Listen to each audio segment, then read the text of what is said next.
daawwattoota TV Oromiyaa magaalaa Torontoo Ashamaa harka fuudhu.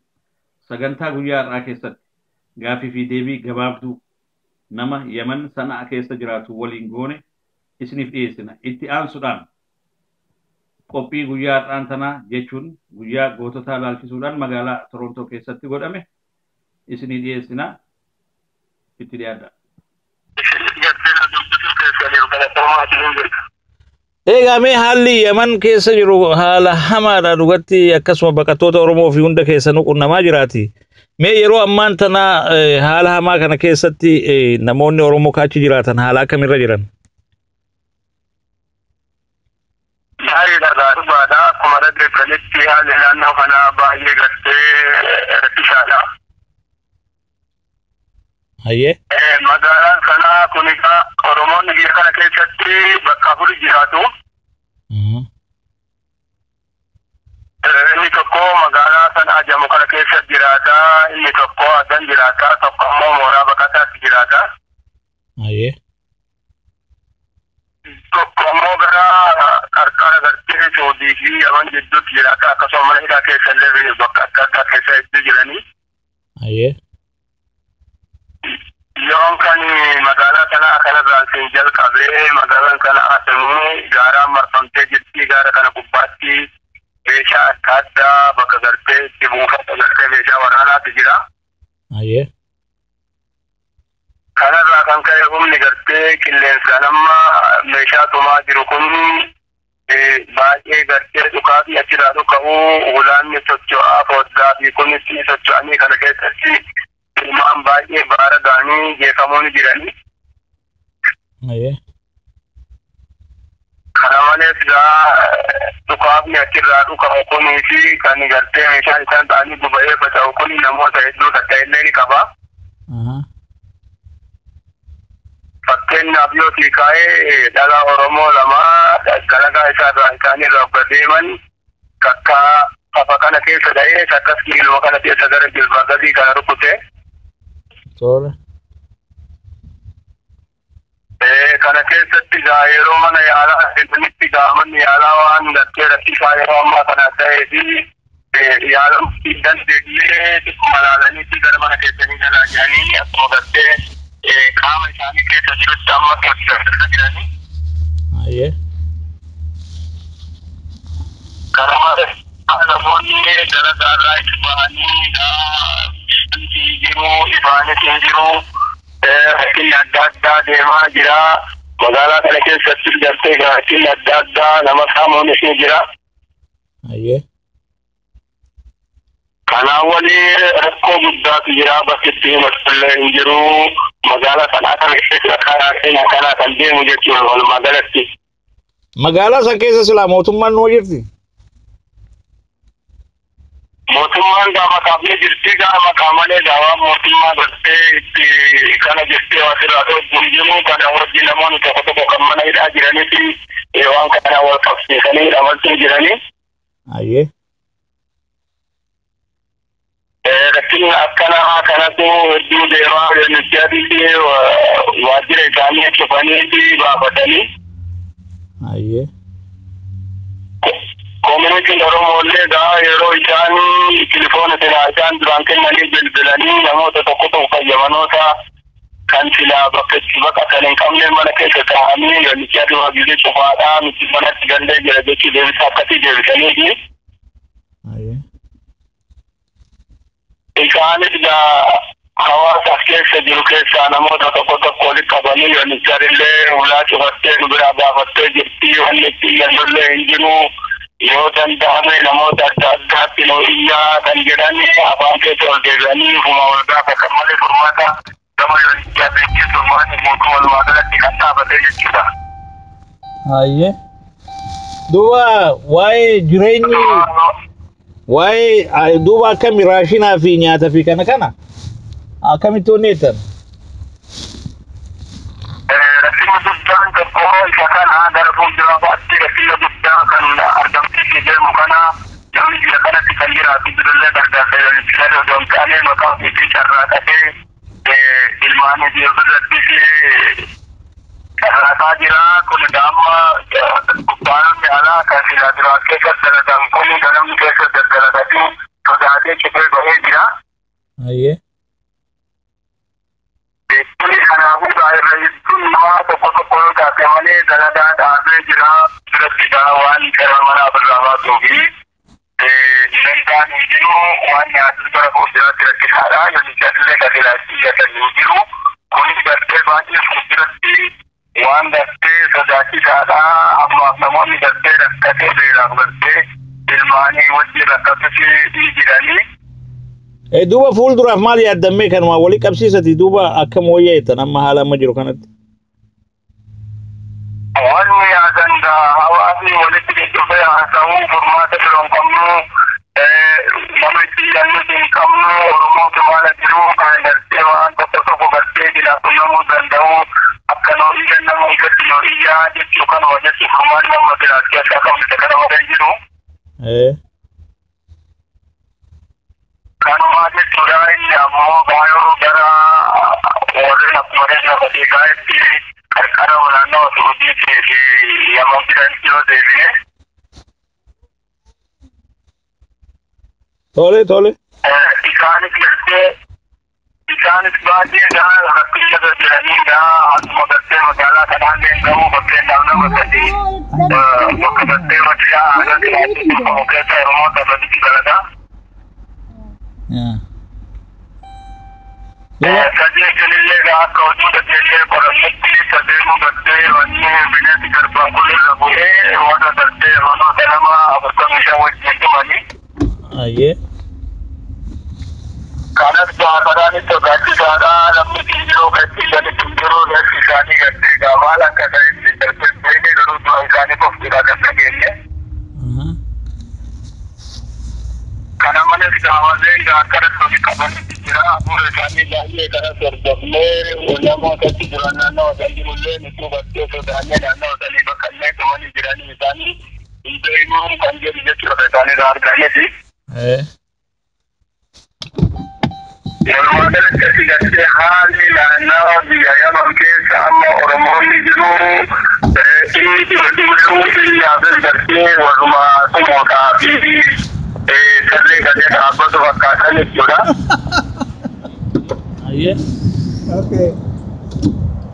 Duuba dhaamsi mee uummata Oromoo haala jiruuf qabdan akkam fakkaata?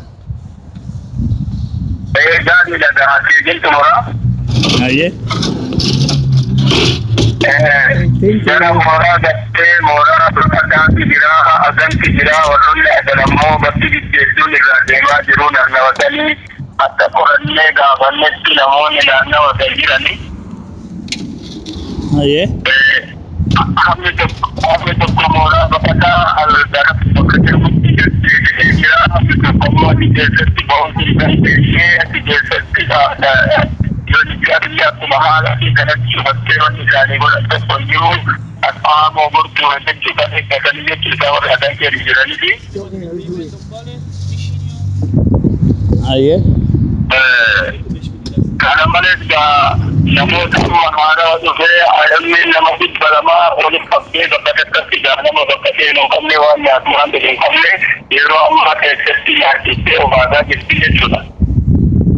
Tole. Kana keessa Oromoonni meeqa keessa jiru? Kana keessa Oromoonni 200 jechuudha. Oromoota isaan 200 kana keessa biyya tokko nama 5 keessaa dhabanii biyya tokko nama 10 keessaa dhabanii biyya tokko nama 7 kana keessaa dhabanii kun maal jennaan kan deebi'uutii jira. Ayyee. Biyya 5 dhabamee biyya 10 dhabamee kan deebi'uutii jira maal yoo jedhaniin humnaan ukkaamsanii warroonni mana ijaaratu jirkiidhaan afaan qawweetiin mana ofii ijaarsisanii biyya haganaa mindaa tokko illee akkasii gadhiisanii dhufanii jechuudha. Tole kana keessatti mee shoorri mootummaa wayyaanee taphachaa jirtu jira? Baay'ee wanni isaan taphataa jiranii yeroo ammaa kana keessatti akka gartee Oromoota irratti jeequmsi gahee Oromoonni biyya kana keessatti jiraachuu hin dandeenye kafaaraan nurraa qabaatti warreen ammaa kana nutti ka'ee nuti mootummaa wajjin dhaabannee jennaan akka nu godhan jennee akka Oromoota biyyi kun itti ka'ee keessatti warri amma naannoo kana qabate jeeqee dirqamaan gara biyyaatti darban akka uummanadhaatti jiran dhiibbaa akkanaa kana oofuu jiranii jechuu isaanirra. Tole. Kun irratti waan jeequmsa guddaadha. Wanni isaan kana uumanii fi warroota jira humna qilleensaatiin walta'ee isaan ture kanallee kana keessaa baasaa waan jiraniif. Oromoonni kunis jeeqamee akka darbee bakka seenu irree dirqamaadhaan darbee akka kennatee galu jechuudhaaf kana uumaniin kana malee warreen wanti qabu kittileeyyoota isaaniitiin rakkattee garaa jechuudhaan namoota lubbuu deddeebisuu fi waan adda addaa itti jiruudhaan darbee kanas tattaaffee dura jiranii. Kunis baay'ee Oromoota jeeqee jira nama galtee isaaniitti wanti isaan galchanillee jiru wanti isaan Oromoota as keessa jiru godhanii jiru jeequmsa qofti uummata Oromoo irratti uumanii galchanii gara biyyaatti akka harkisaatti deebisanii maleedhaatti guuranii kana kan isaan godhaa jiranii. Tolmee yeroo tokko isaanii xalayaa tokko gadhiisanii turan karaa warra hajaa alaa kanarra ka Itoophiyaarra namoonni gargaarsa barbaadanii bilbila kana bilbilaa jedhanii waan gadhiisan tokko jira. Sun egaa silaa sababa ittiin namoota ifi barbaadan itti adamsanidha. Isa sanoo isin akkamitti fudhatan? Isaan wanni gargaarsa namaa godhanii jiru kan bartee silaa nama gartee isaan biqiltoota jala jirtu hawwa kan isaan carraaqanuu irraa fuudhachuu jiranii. Misooma jedhanii maqaa misoomaatiin namoota biqiltoota ijoollee olii gadi facaasanii gaafa boora isinii kenninaa dachii isinii kenninaa nagaa biyya keessa nagaa buutii akkanaa buusaa jedhanii boora kaasan jiran malee gargaarsi isaan namaa godhan tokkollee hin jiru. Kun karma nama itti beekan malee gargaarsa baqataa galtee akka hin qabne ofii rakkate kan xalayaa hin qabne sodaachisanii hin galtanii yoo galtan galtee jedhamtanii mootummaa Itoophiyaatti buutii asitti buusuu qabdan jedhanii irraa guuran malee gargaarsi isaan nama tokko gargaaranii yaadni jiru kan tumamuu kan isaan duratti itti gaddu kan qarqara hojiidhaatti ija balleessan kan ilkaan cabsan kamanidhaatti itti kun gartee akka ragaatti kan qabatamee baramillee harkaa qabna manidhaa keessatti tooni tolcheessanii tumsiisanis marannee harkaa qabna wanni isaan Oromoota godhanii jiru jeequu malee Oromoonni hafee sabaaf sablammoota birootti wanni isaan godhan tokko jiru akka safaaronni jira uummata biyyi dhaabatetti kanuma isaan jala jiranuu wanni godhanii jiru tokkollee. Garuu mee waliigalatti tilmaaman namoonni Oromoo naannoo san jiraatan lakkoofsa meeqanii ta'u? Namoonni Oromoo tilmaaman akka jirutti kuma lamaa fi gara dhibba afuritti jechuudha kan gartee beekame gadi jalatti dhiyaatu. Nama 400 jettani? Jara kuma tokko kuma lamaa fi dhibba afurii jechuu kan gartee asitti jiraatu yoo akka gartee Oromootaatti kan naannoo taate gartee baqataan gara kuma 10 baadiyyaa fi magaalaa keessatti ni gahaa jechuudha galatti. Gari mega ummanni ala jirus la akka danda'utti isiniif iyyachuu qaba. Egaa isinis mee keessattuu waa'ee ijoollee ilaalchisee ijoolleen akkamatti jirti gaa ijoolleen maatiin hedduudha gaa'ee amma namni dilli kun gaa ilmaanis baay'ee qaba jechuu ijoolleen haaluma akkam keessa jirti? Gaali bareedaadha. Ijoollee tozoota barra jiratti namoota alaatii keessatti hojjetti kana irratti dhugaadha. Oromoon yaman keessa jiru baay'ee komii qaba. Komiin isaan qaban laatiin jira kun amma lola kana bu'e malee lola kana biratti fiigatti akkuma noon lola irratti bu'eeti ijoolleen Oromoo naannoo baadiyyaa keessa baay'ee kanaatiin qabanii dalagatanii bakka isaan horuu dalagatanitti alaa yaalanii warra dattee shororkeessituu kana jedhanii eegataa booda dhiifamaa akka jaratan seenee toolee jedhanii kanatti jennee turre lolichi adillee waan nama godhe hin warra fannoo diimaatti jennee Oromoota ala jirutti naannoo adda addaatti jennee komii kanatti qabna. Gama ijoollee yoo jechuun baay'ee ijoolleen waan nama jeeqaa jiru ilmaan xixiqqaadhaa jechuudha. Tokkoffaa qoonqoon namaa dhufsanii qoonqoonis gartee nama yoo itti jiru gartee wani kan namaa godhanin jettu gama daladhaanis dhaabbattee bakki dalanis dhaabbatee bagattiin kun ijoollee akka ofiitu baaraji kanaafuu dinagdee soorata baay'ee gargaaru qaba. Yeroo hundatti walitti illee wanti itti haasa'u kan nama guddaa osoo hin taane kan ijoollee kana akkam goona. Yeroo jedhu gatti gargaarsa biraan qabnu namoota keenya kan ala jiru. Isaan duwwaatti iyyannaadha kan gartee Oromoota harkaa qabu. Ijoolleen baay'eetti gartee kan nijee gara guddaa ijoollee jechuudha. Mega tolega wanni reefu shamarran lama akka madaan yookaan haadholees madaan nutti himtee turte amma haala kamirra jiran isaan?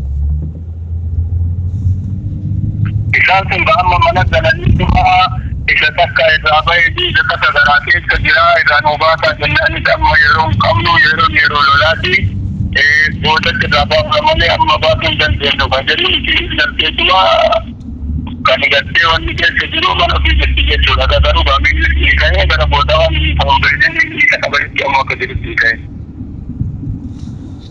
Tolega Abbaa Maamad Jiloo gaafiif deebii gabaabaa nu waliin goote hedduu si galatoofannaa garuu isa dura dhaamsa biraa yoo qabaatte dhaamsa dhaammachuu dandeessa jechuun uummatatti maqaa warra achi Yaman jiruuti. Gaariidha dhaamsi akka warra Yaman jirutti dhaammanuu akkuma jedhee nuti gartee ilmaan Oromoo wal malee homaan qabnu bakka xiqqootti iyyatan jettanii nuti gartee warra Yaman keessa jiru rakkoo guddaa jirra akka nuu iyyatanii jaa jechuu warra kaaniin ammoo furmaanni kennaa dhugaadha. Namatti iyyachuu miti nus ta'ee isinis ta'ee furmaata keessa barbaaduunis barbaachisaadha jedhu jedhu. Tole gaafa nyaataa galatooma gaa. Illee galatooma irraa kana naatellitanii illee kanaan waajjira keessatti galatooma jedhudha. Tole nagatti. Jaalawan qabsoof kufanii maalamanii jaalawan qabsoof kufanii Oromiyaa falmachuuf adda du'aa kan dhuganii.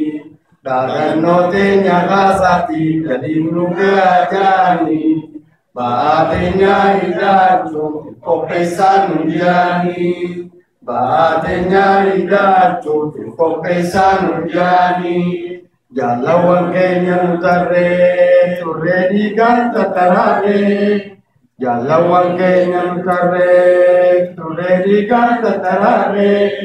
Akkuma diigamee gaadhaan diilafee teenyaan gaadhee waani waliin jechaa turree nu hojiidhaan fassarree faana dawaan hordofaa osoo yeroon hin dabarree faana dawaan hordofaa osoo yeroon hin dabarree maalamanii jaalawan qabsoof kufanii. Maalamanii jaalawan qabsoof kufanii Oromiyaa falmachuuf adda du'aa kan dhuganii daagannoo teenya kaasaati gadi nu gaajani ba'aa teenya ilaalchuuf qopheessaan nu jaani ba'aa teenya ilaalchuuf qopheessaan nu jaani.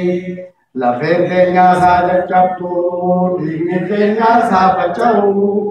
Lafeen keenya saada cabtu, dhiigni keenya saafacha'u. Obsaan nurra tarkaanfadhaa galiin keenya bakkaan ga'u. Damma isaatii hidhachiisaa kan bakka teenya bu'u. Nuuri qichaa taane sanyiin Oromiyaa bilisaa ta'u. Nuri kijatane zamini Oromia bilisaa ta'u maalamanii jaalawan qabsoof kufanii. Sagantaa guyyaa har'aan tanaa naannoo waldaa hawaasa Oromootti godhamee ilaalchisee dura taa'aa kutaa Kanaadaa kan ta'an Jaal Fiqaaduu eebbaa qabannee isinii dhiyaanneerra. Jaal Fiqaaduu mee guyyaa har'aan tanaa kun maaliif hawaasni asitti walitti argamu?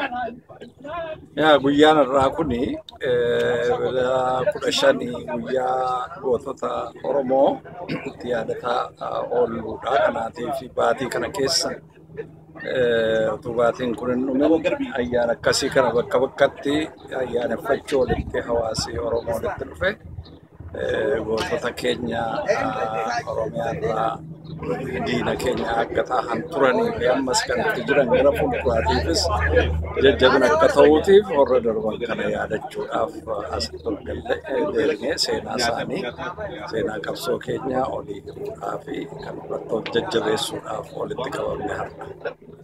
Tole egaa jaalladhu eebbaa hedduu galatoomna. Atis galatoomna. Tole egaa ammas durataa konya mul'isa abbaa gadaa kan magaalaa Torontoo kan ta'e falmaa sabaa qabannee isinii dhiyaannee irra gaaffii gabaabduu tokkoo fi mee guyyaa har'aan tanaa kana maaliif hawaasni asitti walitti argame?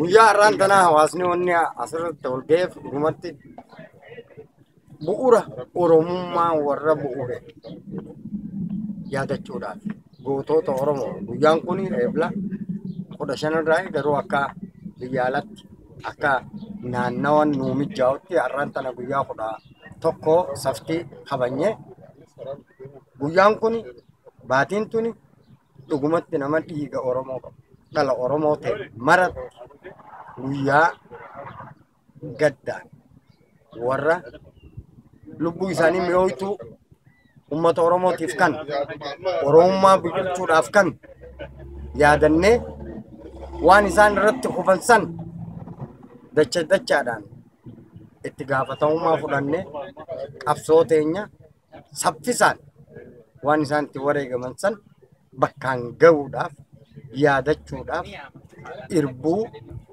dachaa dabalachuudhaaf naannoo kanatti wal ga'e. Tole mee guyyaan eebla 15 kun sababni guyyaan kun kan itti ta'eef maali?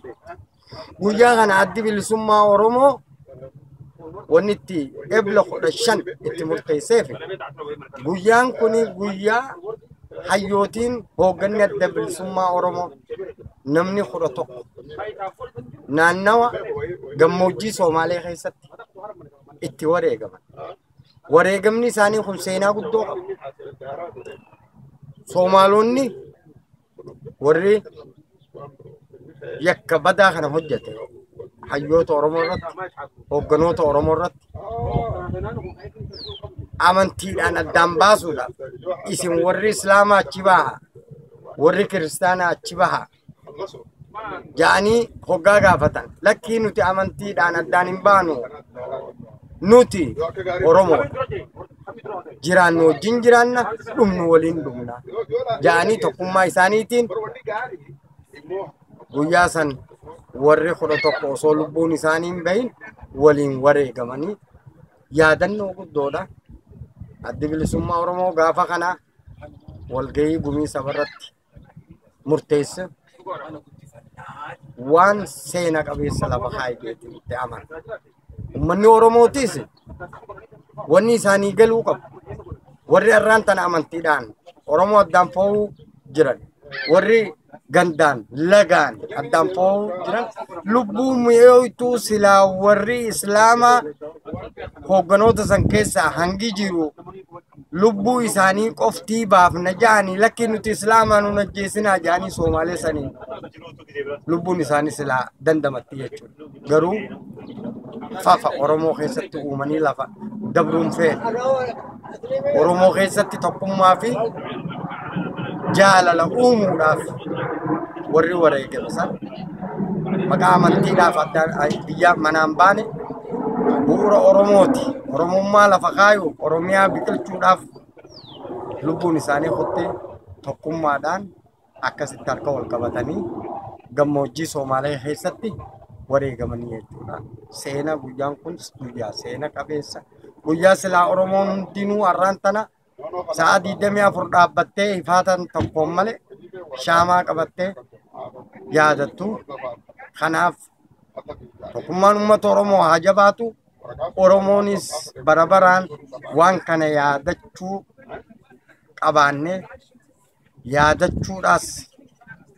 yaadachuu qofti osoo hin taane waan isaan itti wareegaman san bakkaan gayuun saffisaan qabsoo kan jiru lubbuu isaanii dandamachiisuudhaaf qabsoon tun saffisaan itti cimanii hojjechuudha. Namuu Oromoon hundinuu qubana mallaachuu dhiifnee ifitti haalaan nuun jabaadhaa bakka jirtanii Oromoo tokkummaa uumaa gandaa fi amantii fi lagaa fi gosaan addaan baasuun osoo hin beekne diinaaf dalaguu taati. Kanarraa deebi'aa tokkummaa uummata Oromoo harka qabadhaa jabeeffadhaa. Oromiyaan ni bilisoomti dhiigaan ilmaan Oromootiin har'aas boruus wanni dubbeen nu deebisaan jiru jabaadhaa bakka jirtanitti. Wanni kun argamee wajjin goona jennee murteessuun kun hedduu na gammachiisee hedduu galatoomisiin jedha dhugaatumaan kana fuula dura deemtee waan kana akka gootu gochuu keessa hedduu na gammachiisee galatooma. Lammaffaa keessummootaa fi taa'onni dhaabbota kaas jirtan akkasumatti dura ta'an hawaasa kennaa. Hawaasni kun onneeteenna isin hundi keessanuu baga nagaan dhuftanii asitti argamuu keessaniif hedduu gammadeetu ni jira galatoomaa isin jedha. Itti aansee waa hunda dura xiqqoo korrekshinii takka gochuu barbaada waa'ee obbo Fiqaaduun jedhe. Dhaabonni as jira jettan ka jedhu xiqqoo dubbii takka lafa kaa'e. As jirraa ulfoonis ni jirti ka biraatis inuma jira dogoggora ta'uu malaa kanuma xiqqoo akka hubattanii fi korrekshinii kana godhe. Ka biraa ammoo anarra asitti waan ulfoon taatee fi waan isin taate isinii ibsuuf miti dhugatti. Guyyaan har'aa kun guyyaa goototaati. Guyyaa abboonni keenya itti hidhamanii itti du'anii dargaggoon keenya itti hidhamaa jiran itti du'aa jiran sanirraa dubbachuuf hin ka'ee yoo argiteetiin waan dubbachuu barbaadus waan san akka ta'e kanaa hubattanii barbaada.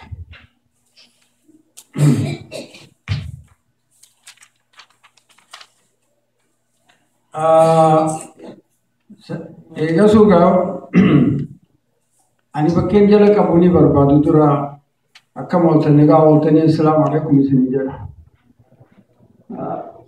Lammaffaa wanni ani jechuu barbaadu maali dhugatti nuti osoo biyya qabaanne biyyi bilisoomte qabaanne mee waan obbo Nuraddiin illee jedhee jira waan tana uummanni barreessadhe inni illee jedhe natti fakkaata. Numarti keenya afaan tokko haasofnaa yaada tokkoon haasofnaa akkasitti illee walaa hubannu.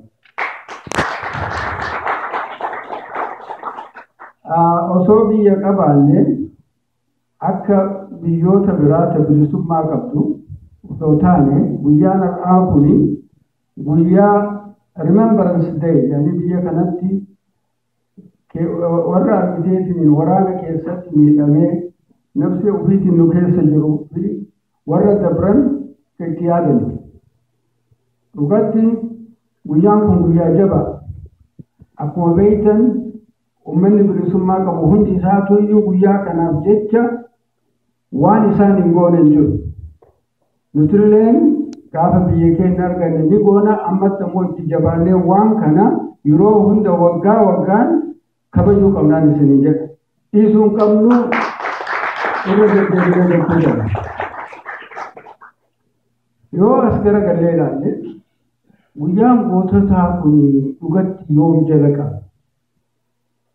Meeqa taarikiin itti godhamee guyyaan itti godhame ilaalina of keessa deebinee yoo kalaallu taate guyyaan goototaa kun guyyaa ilmi Oromoo tokko mootummaa gabrummaa kana fuula dura dhaabbatee Minilik irraa qabee haga dhaatitti gajara dhaabbate guyyaa isa irraa jala qabaan jedhaan. Maaliif gabrummaa didduun ofii wareegamuun ilmi Oromoo kufuun guyyaan sun dhugatti guyyaa gootichi sun ka'eetiin waraana san fuula dura dhaabbate achiin jala qabaan jedhaan.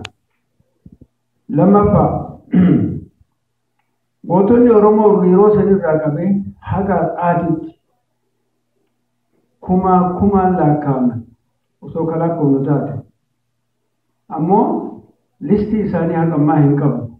Suni badii keenya zamana dur namni waa baratee hin qabu wanni har'a waa baranne kuni taaskii san fudhannee waan kana dalagaa irra oolchuu qabna. Amata dheeraa isaan irra darban kan kumaataman dhuman kana taarikii isaanii keessa buusuu qabnaa jedha. Yaa obboleeyyan keenya qabsoon diddaa gabrummaa dheeratteetiniin jirti nutti. Har'a akkuma biyya keessatti argitan kana ijoolleen teenna wanni new generation yookaan jilli haaromni guyyaa guyyaan kufaa jiran. Inni kunillee isaan kunillee guyyaa san keessatti lakkoofama isaan kunillee goototuma Oromoo keenyaati. Wanni isaan gochaa jiran wama abboota keenyaa fi akaakayyoota keenyarraa fudhatan san har'a gochaa jiranii haarawa jettanii ilaalina. Kan biraati. Wanti kuma tokko isin himuu barbaada jechuu barbaada. Ilmaan Oromoo har'a akkanatti dhumaa jiran kun ummata isaan dura darbee waan isaan jedhan akka itti qabsoo fuula duratti ittiin deemaa turan isin yaadachiisuu barbaada. Dura waggaa 1967 zamana Machaa Tuulamaa irraa jala qabuu barbaada. Isinitti hin dheeradhu sodaatina. Very short. Iddoo gabaabaadha. Guyyaa sanitti abbaan kiyyaa jaalamsaa iddoo yeroo sanitti waan isaan jedhantu jira. Wanni isaan jedhan yoo yaadattan waraqaa biyya lola Baalee keessa ture san maabara Machaa Tuulamaatii fi lola kana walitti hidhanii Oromoon hundi akka tokkotti kaatee akka argiteetiin jajjabaattee fuula duratti argitee mootummaa Maahila Sillaasee sanuu kuffiftuuf jecha waraqaa iccitii ta'e baatanii dhufan. Jechi isaanii akka faranjiin jettetti koodin kood harki kun mikroofoona waan qabuuf. Okay, koodin kood waan garaanu ba'e garatti deeffanne jedhan. Jechi kun maali? Tola gaa mee eenyu jaamtate? Aziizaan jaama. Mee Aziizaa irraa gaa akkuma beeknutti guyyaan kun guyyaa yaadannoo hoogganoota Oromoo kan qabsoo irra wareegamaniiti. Mee bifa waliigalatti gabaabatti guyyaa kana as teessee dhaggeeffachaa turte. Guyyaan kun maal ta'uu isaa irraa barte? Guyyaan kun guyyaa hoogganoota Oromoo kan bilisummaa Oromoo barbaadu odoo yaa'anii karaa osoo yaa'anii diinni isaaniitti bahee isaan fixuudhaaf Islaamummaa fi Kiristiyaanaan adda baasanii isaan fixanii qabrii takka awwaaluudhaaf qabrii adda addaa awwaaluudhaaf isaan wanna jaan diidanii Oromoonni hoogganoonni hundi mataa takka walitti qabatanii nuti addan baanu nuti Oromoodha diinaan addan baanu nu fixan bakka takka nu fixaa jaanii akkasi bakka takka fixanii qabrii takka awwaalanii jechuudha. Guyyaa kana yaadachuuf ammaan duraas yaadachaa turre gudillee ni yaadanna arrallee ni yaadanna fuuldurallee ni yaadanna yaadannoon isaanii hin ooltu waan isaan bakka takka dhumanii qabrii takkatti diinni isaan fixeessan jechaadhaaf nuti ammaas yaada isaanii sanitti fufnee ilaa maayyii bakkaan gahuudhaaf Oromoon biyya hundaa kaatee qabsooytee mataa takka taatee wal jaalattee diinaa fi kutaa fi amantiin adda bahuu dhiiftee wan isaan hoogganoonni keenya dhumeef san bakkaan gahuudhaaf harka takkaan wal jaalattee kaatee Oromoon guutuun wal qabattee wanni isaanii sanii bakkaan gaggahuu qabanii jechuudha. Qabsoo isaanii itti fufuudhaaf bakkaan gahuu qabnaa jechuudha. Tole gaa Aziizaa hedduu galatoomi. Galanni kennu. Ilaa jira kana ta'aa jira yookaan jedhee waraqata dhiyeessu mootummoota wal ta'anii fuulduratti jechaadha. Mootummaan Itoophiyaa sobadhaa guddina keenya doomsuufidha. Dhaabbilee adda addaa warra shororkeessitoota deeggara namichi kun jedhaniitu naqasanii jechaadha. Na himatan ittuma irratti jechaadha. Mirga isaaniiti. Maaliif miseensa Yuunaayitid Neeshinii keessaa immoo Itoophiyaan tokkodha. Walgahii isaaniiti. Anaan affeeranii tura. Isa booda gaaffinnatti dhiyaate akkamitti akkas jettaa mootummaa kana mootummaa dimokiraataadha. Mootummaa labsiilee adda addaa walta'iinsa adda addaa sadarkaa addunyaatti mallatteesseera. Isa amma jette kana hojjechuu hin danda'u maaliif mallatteesseera? Kan mallatteessee kana cabsinaan itti gaafatamummaa isaa waan beekuu fi gochuu hin danda'u kan naan jennu adii ta'e jechaadha. Baay'ee isaan itti himee naan dhaggeeffannee na amanne. Kan na amanan garuu biyyoonni 4-3 jiru. barreen gaddaa 2014 waltajjiin akkasitti dhiyaate jechaadha. Yoo yaadatan jiini amma keessa jirru kun eebila barreen gaddaa guyyaa ijoolleen kun amma reeffa isaanii agartamu baay'ee isaanii itti du'anidha jechaadha. Ji'a sana keessa namumaan ijoolleen kun jecha baay'ee isaanii. Footoolee amma gajjallaa kanatti agartamu warra kana fuudhee dhaqee ni itti agarsiise jechaadha ishee isaa hundarratti. Mootummaan Itoophiyaa United Nations Human Rights Council kan jedhamu jira biraanchiidha. Achi keessatti filatamee jira mootummaan kun. Mootummaan kun akkamitti filatamee jira? Maayichaadha achi keessatti filatamuuni mootummaan tokko biyya isaa keessatti dimokiraasaa kan ta'e dimokiraasii deemsaa kan jiru uummata isaa sirriitti uummata mootummaa isaa yaadu irra darbee immoo waa'ee mirga namoomaa biyya lafaa kabachiisuu kan danda'udha ulaagaan isaa jechaadha. Mootummaan sun garuu achi keessa too jiru kana agarsiisu namoonni hundumti iyyan jechaadha. Har'a mootummaan mootummaan addunyaa United Nations keessa kan jiran 193. 193 mootummaa Itoophiyaatiin akkas gochuu keessanii fi barreeffamaan nu beeksisaa maaliif akka akkas gootanii barreeffamaan nu beeksisaa jedhanii diina kennanii jechaadha.